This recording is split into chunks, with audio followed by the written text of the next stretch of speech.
Hola amigos, bienvenidos a un nuevo ASMR leyendo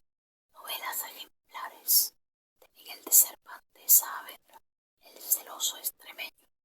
1825. No ha muchos años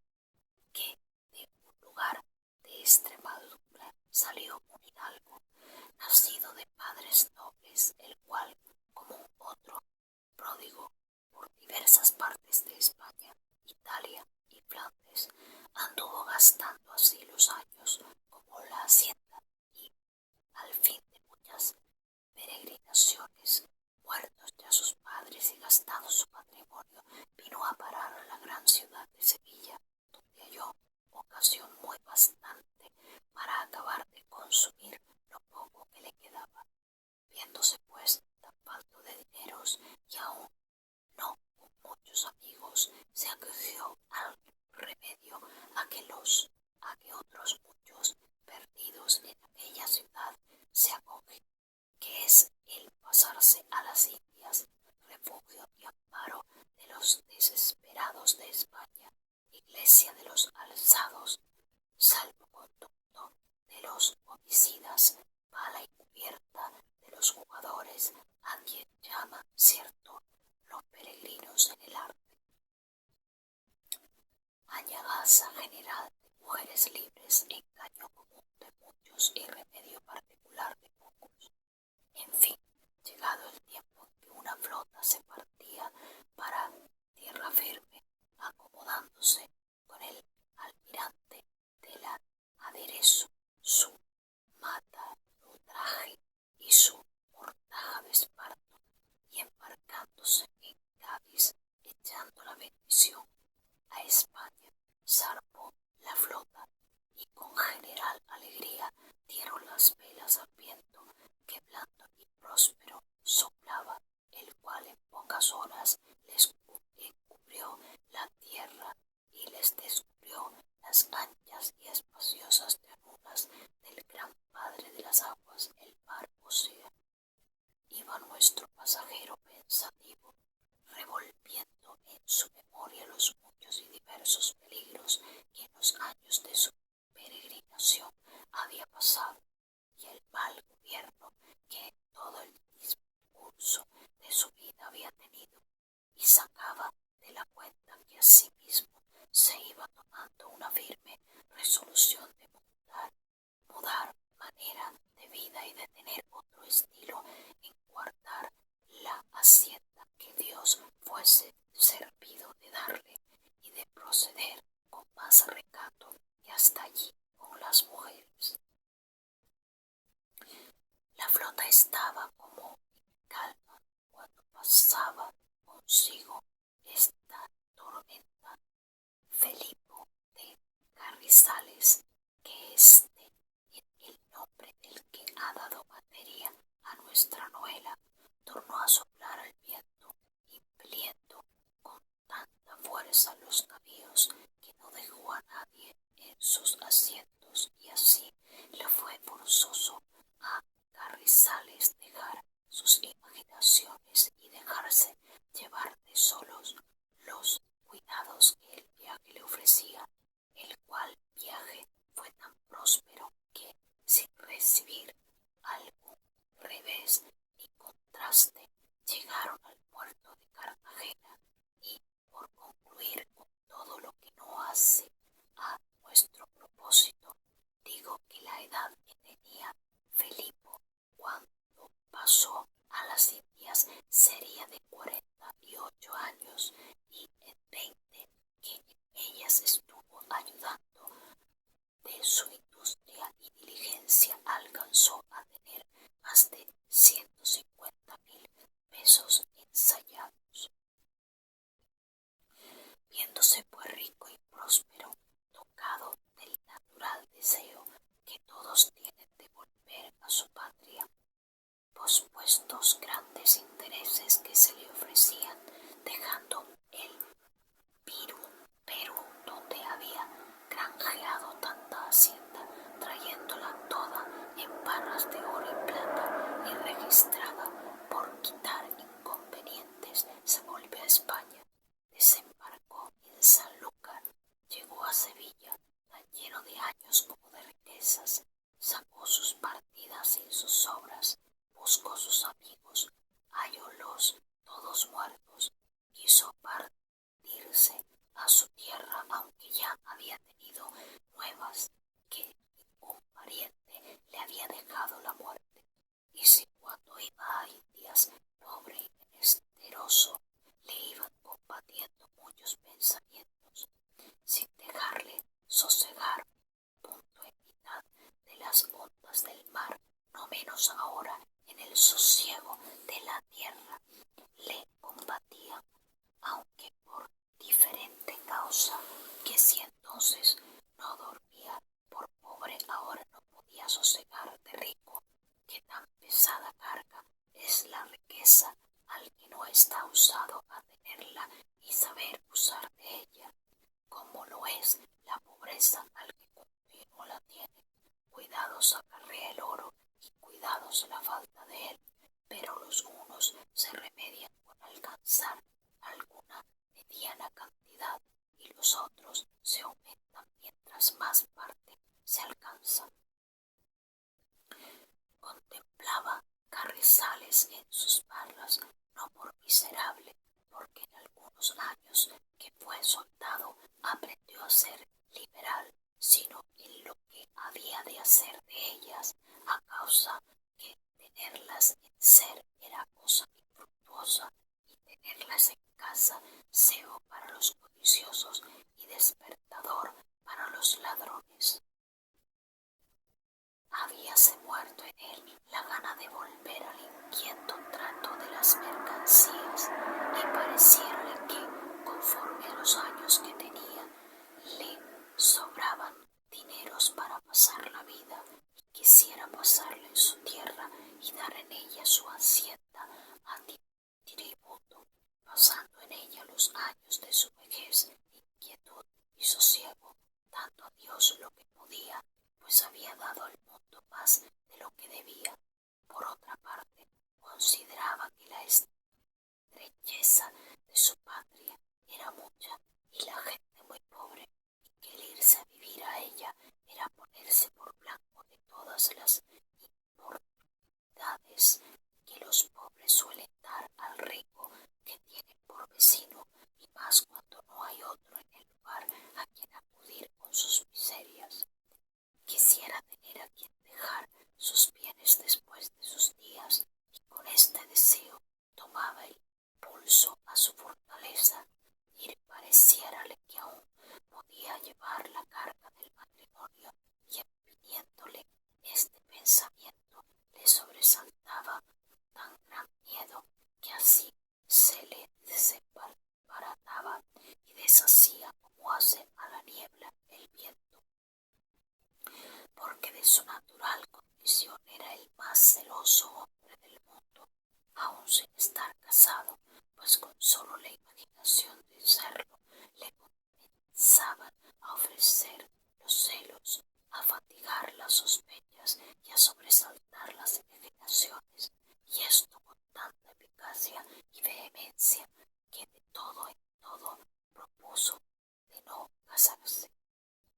Y estando resuelto en esto, y no lo estando en lo que había de hacer de su vida, quiso su suerte que, pasando un día por una calle, alzase los ojos y viese a una ventana puesta una doncella,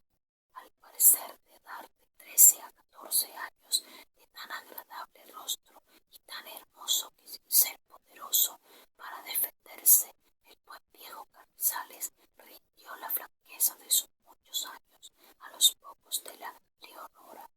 que así era el nombre de la hermosa doncella, y luego, sin más detenerse, comenzó a hacer un gran montón de discursos, y hablando consigo mismo decía: esta muchacha es hermosa, y a lo que muestra la presencia de esta casa no ha de ser rica. Sus pocos años pueden asegurar mis sospechas, cansarme con ella y hacerla mis mañas, y con esto no tendrá otra condición que aquella que yo le enseñe. Y no soy tan viejo que pueda perder la esperanza de tener hijos que me hereden, de que tenga dote o no, cielo me dio para todos, y los ricos no han de buscar en sus matrimonios hacienda, sino gusto, que el gusto alarga la vida, y los disgustos entre los casados la acortan. Alto pues, echadla, está la suerte, y esta es la que el cielo quiere que yo tenga. Y así hecho este soliloquio, no una vez, sino siento, al cabo de algunos días, habló con los padres de Leonora y supo cómo que pobres eran nobles, y dándoles cuenta de su intención y de la calidad de su persona y hacienda, les rogó le diese por mujer a su hija. Ellos le pidieron tiempo para informarse de lo que decía, y que él también lo tendría para enterarse ser verdad de lo que su nobleza le había dicho. Despidiéndose, informándose las partes, y hallaron ser así lo que entrambos dijeron, y finalmente Leonora quedó por esposa de Carrizales, haciéndola dotado primero de 20.000 ducados, tal como estaba de abrazado del celoso señor viejo, el cual apenas dio el sí de esposo, cuando de golpe le avistió un tropel de rabiosos celos, y comenzó sin causa alguna a temblar y a tener mayores cuidados que jamás había tenido, y la primera muestra que dio de su condición celosa fue no querer que sastre alguno tomase las medidas a su esposa de los muchos vestidos que pensaba hacerle, y así anduvo mirando cuál otra mujer tendría poco más o menos el talle y cuerpo de Leonora, y halló una pobre a cuya medida quiso hacer una ropa, y probándosela a su esposa halló que le viniera bien, y por aquella medida hizo los demás vestidos, que fueron tantos y tan ricos que los padres de la desposada se tuvieron por más que dichosos en haber acertado con tan buen yerno para remedio suyo y de su hija. La muchacha estaba asombrada de ver tantas galas, a causa de las que ella en su vida se había puesto. No pasaba de una saya de raja y una ropilla de tafetán. La segunda señal que dio Filipo fue no querer juntarse con su esposa hasta tenerla puesta casa aparte, la cual aderezó en esta forma: compró una en 12.000 ducados en un barrio principal de la ciudad, que tenía agua de pie y jardín con muchos naranjos, cerró todas las ventanas que miraban a la calle, y diose vista al cielo. Lo mismo hizo de todas las obras de la casa. En el portal de la calle, que en Sevilla llamaban casa puerta, hizo una caballeriza para una mula, y encima de ella un pajar y apartamento donde estuviese el que había de curar de ella, que fue un negro viejo, y en eunuco levantó las paredes de las azoteas de tal manera que el que entraba en la casa había de mirar al cielo por línea recta, sin que pudiera ver otra cosa. Hizo torno que de la casa puerta respondía el patio. Compró un rico homenaje para adornar la casa, de modo que por tapicerías y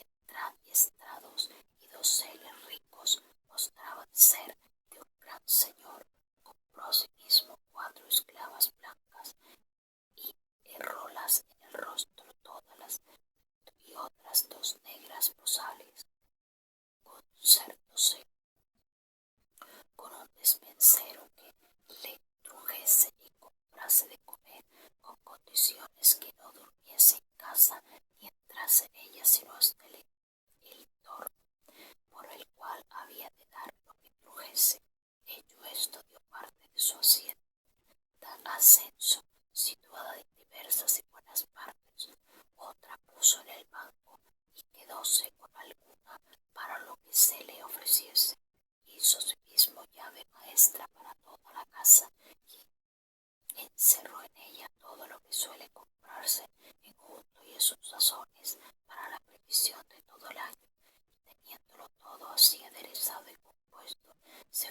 casa de sus suegros y le pidió a su mujer que la entregaron no con pocas lágrimas, porque les pareció que se llevaban para siempre. La tierna Leonora aún no sabía lo que había acontecido, y así llorando con sus padres les pidió su bendición y se despidieronse de ellos, rodeada de sus esclavas y criadas, asidas de la mano de su marido. Se vino a su casa y entretanto en ella les hizo carrizales un sermón a todas, encargándosele el que cuidaran a Leonora, que por ninguna vía ni en ningún modo dejasen entrar a nadie de la segunda puerta dentro, aunque fuese quien fuese. Y a quien más encargó el cuidado de Leonora fue a una dueña de mucha prudencia y gravedad, que recibió como aya de Leonora, y para que fuese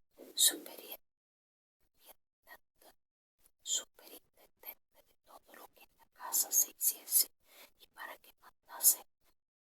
a las criadas y doncellas de la misma edad de Leonora, para que se entretuviese con las de sus mismos años. Asimismo había recibido,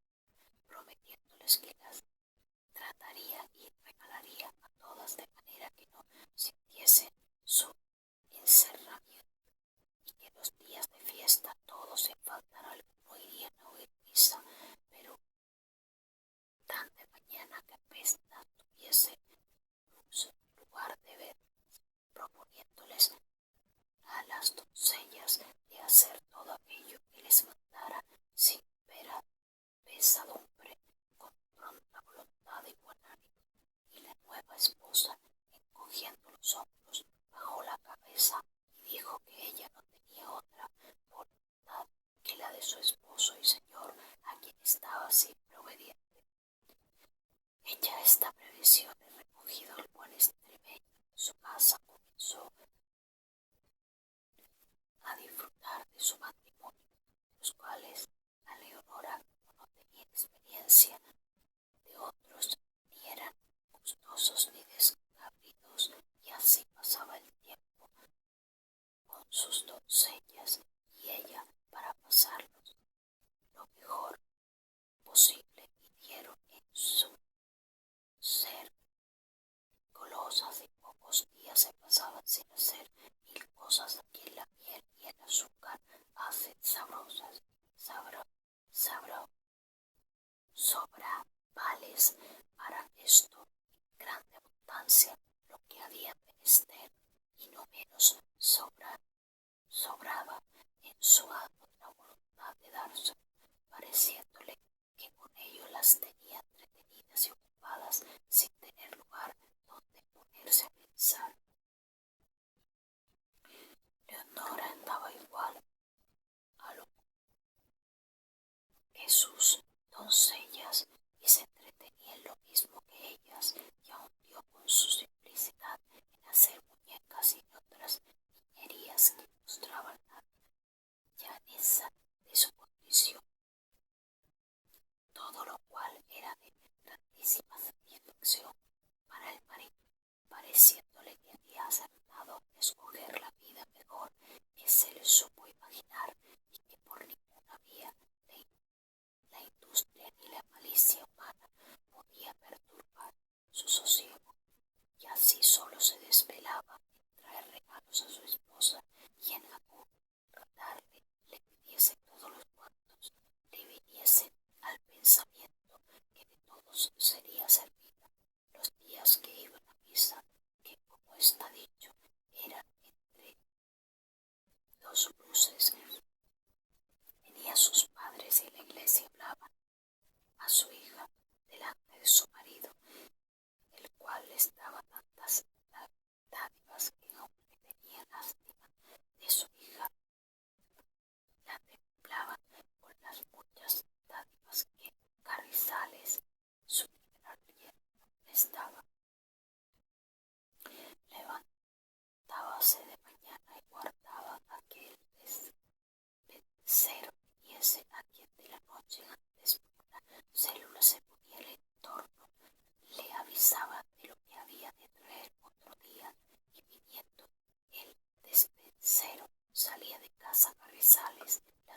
regresas a pie, dejando encerradas las dos puertas de la calle y la de medio. Bueno amigos, esto es todo por este relato. Espero que les haya ayudado. Muchas gracias por estar aquí. Besitos, cuídense.